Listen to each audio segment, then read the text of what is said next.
Welcome back. The first round of the NPHL playoffs getting underway in Dawson Creek last night, and the senior Canucks hosting their Western Division rivals, the Fort St. John Flyers. This game was tied at 1 after the first period, but it was all Dawson Creek after that. The senior Canucks winning in a rout 10-2. Chris Desjardins leading the way for Dawson Creek. He tallied 3 goals and 1 assist. Not much rest for these two teams. Game 2 goes tonight in Fort St. John at the North Peace Arena. Puck drop is at 8:30 p.m. Team Canada held its first practice in Montreal ahead of the Four Nations Face-Off tournament. And there was some good news as Sidney Crosby is good to go. Just trying to see where I was at and get treatment and talk to everybody. So yeah, it was a busy week, but happy to be here and just excited to get going. Crosby said he's overcome an upper body injury. It kept him out of the Penguins' last 2 games.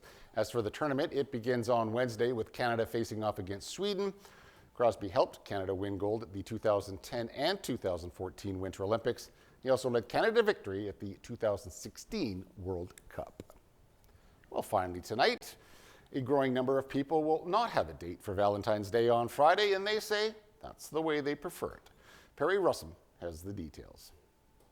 According to a study conducted by the Survey Center on American Life, 41% of single people say they are not looking for a date. Among the reasons cited, personal freedom, unsuitable candidates, and higher priorities. Most often, if you ask people what they like about being single, is their freedom. You get to decide when to get up, when to go to bed, what you eat, and what you don't eat is still in the refrigerator the next day. For social scientist and author of Single at Heart, Bella DePaulo, it's a welcome trend. For people who like being single, it's a cause for celebration that they get to live the life that is most authentic. DePaulo says studies are dispelling the myth that single people are less happy than their married counterparts. They love their solitude.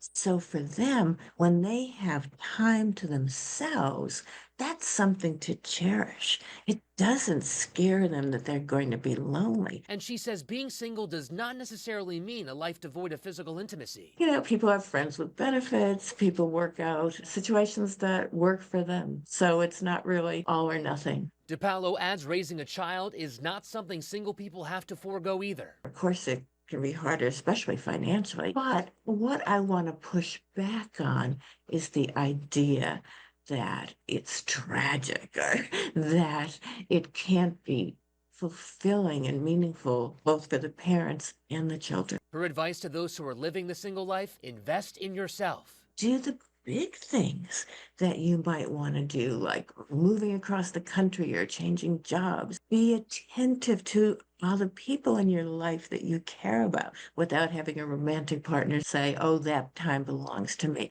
I think you might find that it's more fulfilling than you realized. Perry Russum, ABC News, Washington.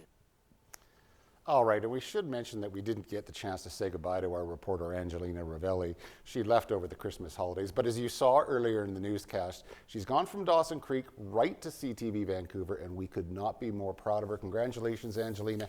That is a huge accomplishment. That's our newscast for tonight. Thanks so much for watching. We'll see you back here tomorrow at 6. Good night.